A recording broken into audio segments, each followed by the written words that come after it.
The air is thick with the smell of black powder, and the deafening roar of cannon fire shakes the ground beneath small feet. A figure stands amidst the chaos, but he is not a hardened veteran with years of combat experience. He stands barely 4 feet tall and clutches a drum instead of a musket. The massive oak trees of the forest loom over him like silent giants, witnessing a tragedy unfold. Soldiers rush past him screaming orders, but the boy stands frozen in the moment. This is not a playground, but the brutal reality of the front lines where innocence is the first casualty of war. The ground trembles with every artillery impact, sending showers of dirt over his small uniform. What happens when the weight of a nation and its violent conflicts is placed upon the narrow shoulders of a child? The cost of war is usually measured in territory gained or economic resources lost, but there is a deeper and more permanent price paid in human capital. When children are swept into the machinery of conflict, they lose more than just their safety.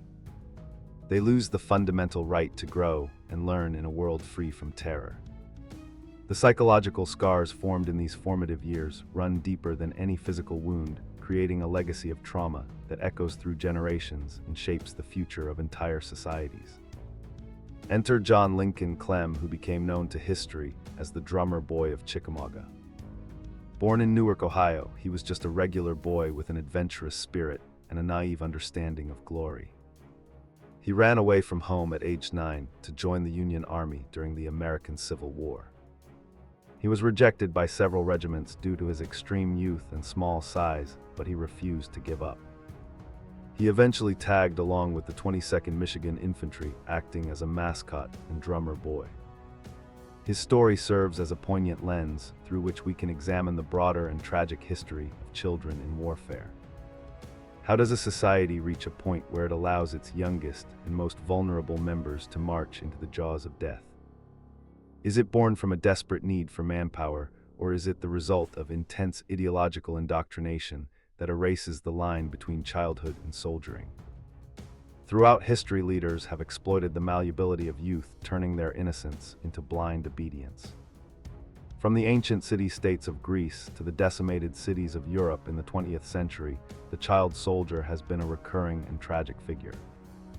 We must ask ourselves what drives civilizations to sacrifice their own future on the altar of war.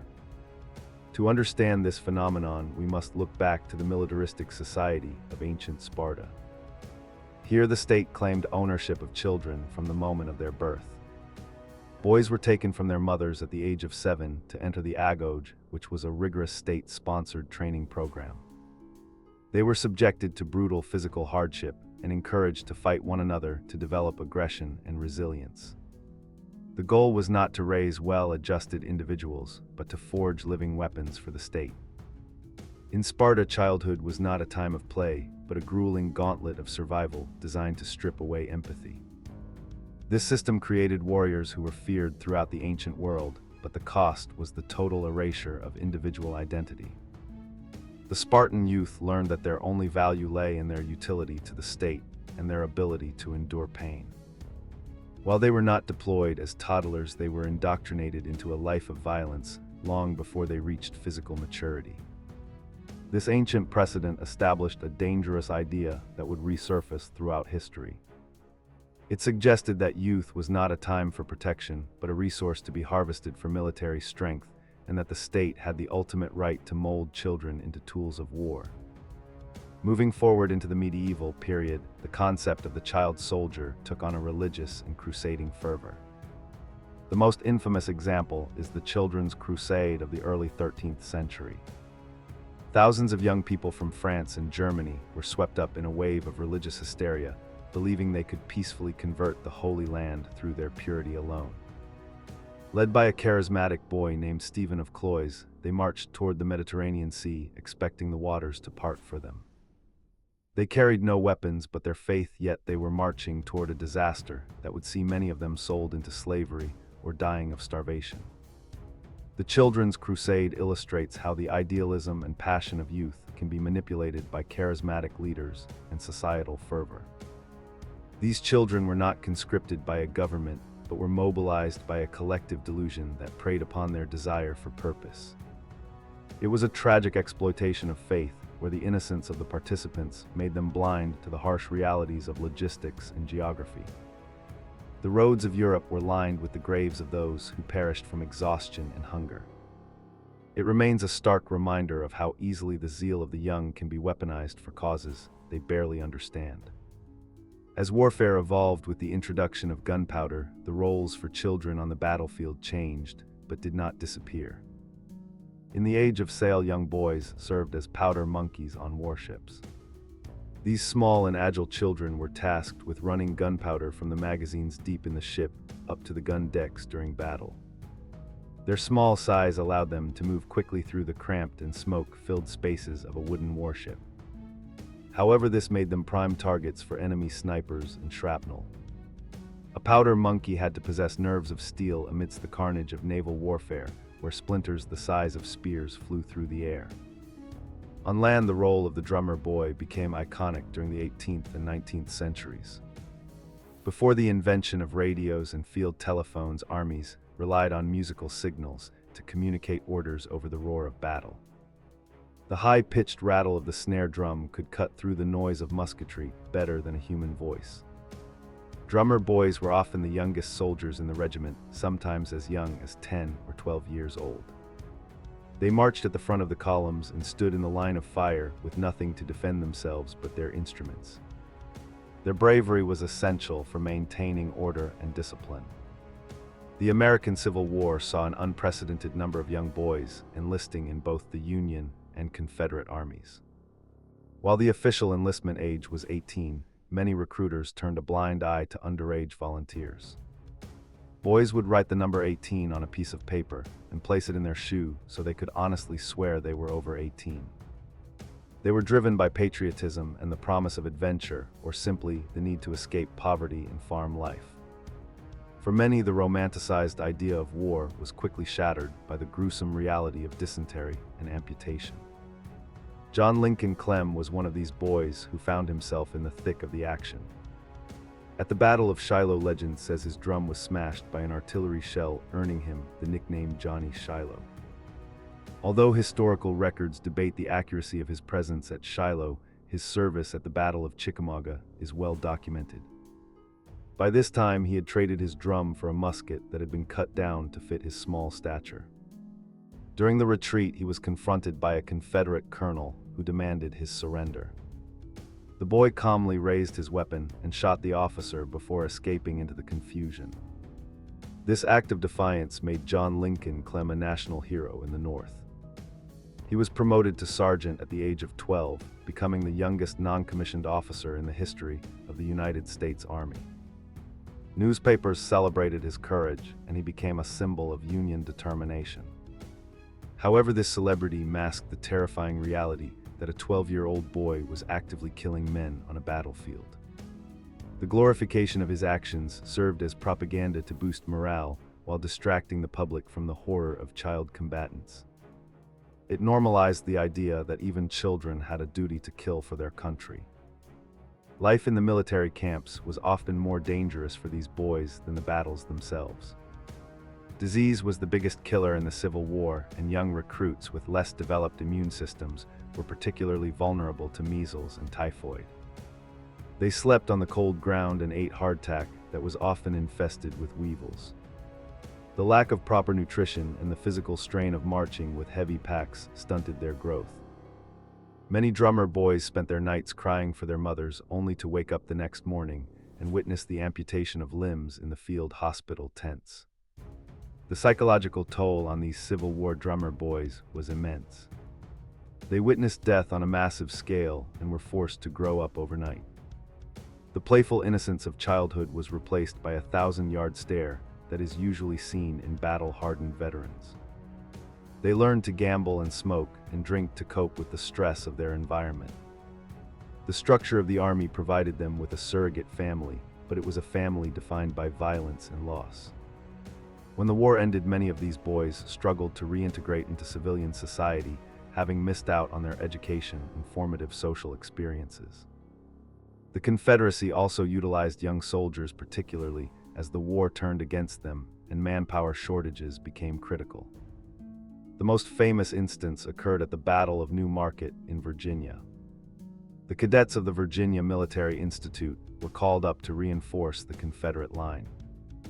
These were students, many in their mid-teens, who had been training in the classroom. They were ordered to fill a gap in the line and ended up leading a charge across a muddy field known as the Field of Lost Shoes. They captured a Union cannon but suffered heavy casualties in the process. The charge of the VMI cadets is often romanticized as a moment of gallant youth, but it was a desperate measure by a collapsing military power. 10 of the cadets died and nearly 50 were wounded. These were boys who should have been studying Latin and mathematics, but instead were bleeding out in a muddy field. The image of children charging into cannon fire represents the total mobilization of society, where the distinction between soldier and civilian and adult and child is completely obliterated. It was a tragic foreshadowing of the total wars that would consume the 20th century. As the world moved into the 20th century, the industrialization of warfare made the battlefield even more lethal for young participants. World War I saw the introduction of machine guns and poison gas and heavy artillery. Despite the horrors of the trenches, thousands of underage boys in Britain and France and Germany lied about their age to enlist.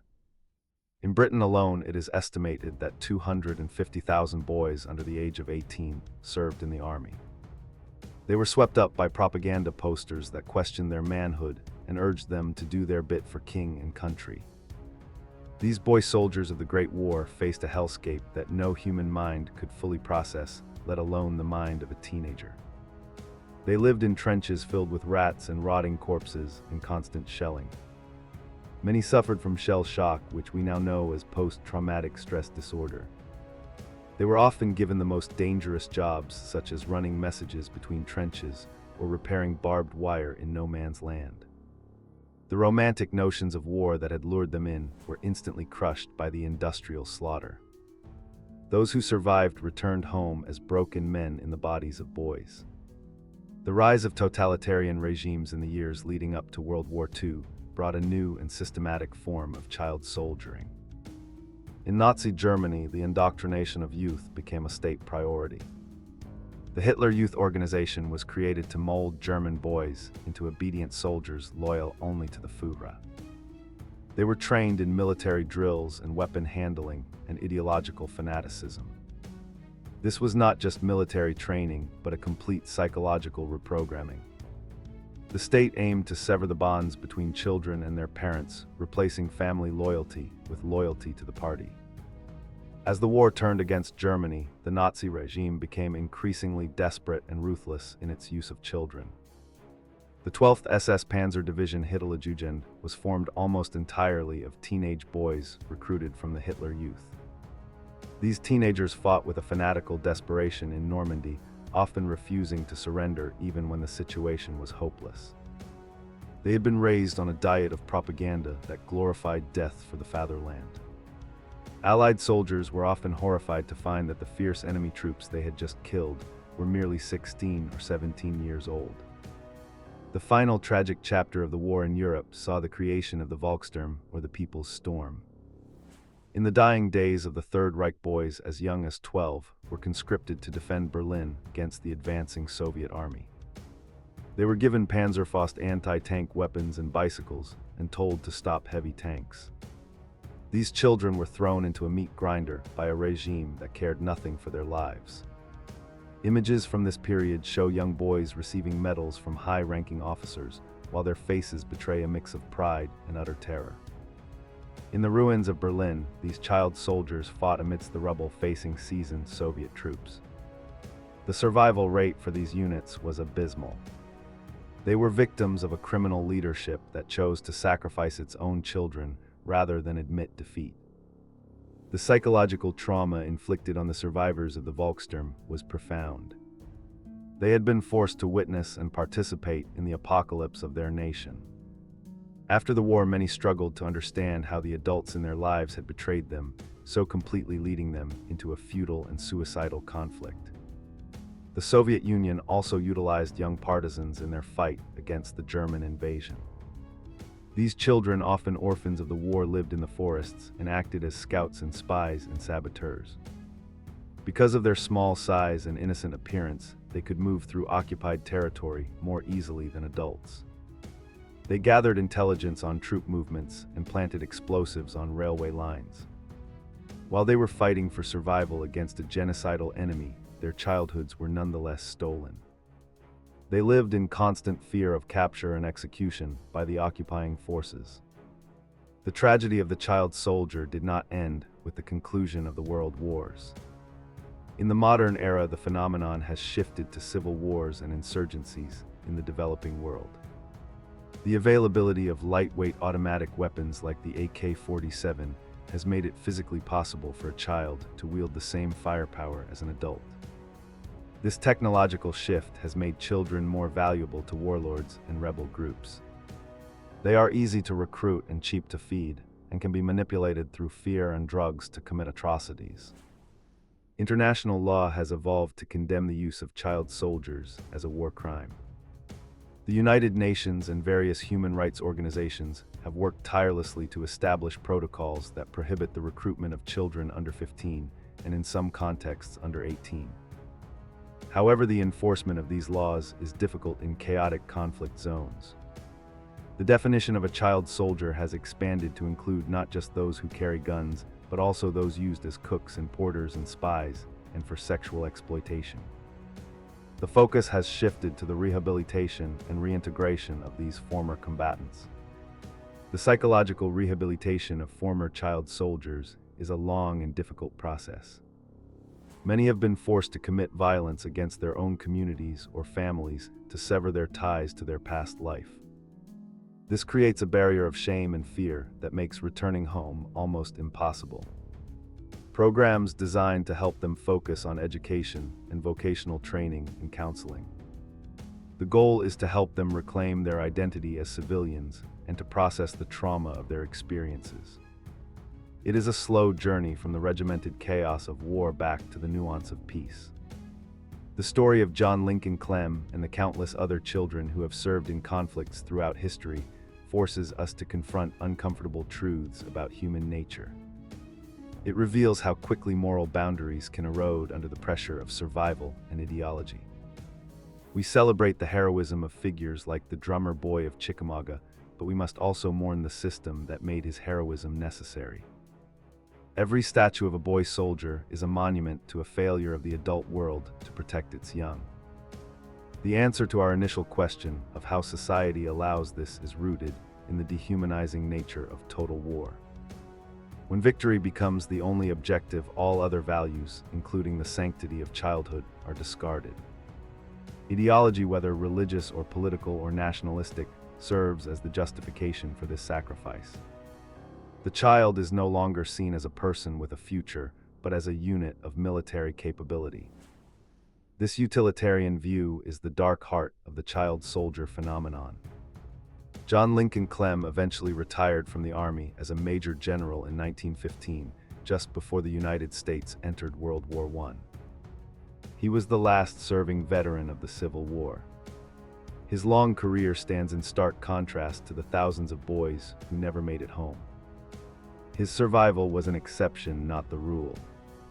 For every Johnny Clem who became a general, there were countless others who lie in unmarked graves or who lived out their days haunted by the ghosts of the battlefield.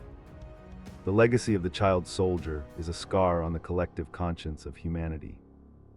It reminds us that war is not a glorious adventure, but a catastrophic breakdown of civilization. The true tragedy is not just the death of the child, but the death of the childhood itself. When a child picks up a gun, they put down their innocence, and that is a loss that can never be fully recovered.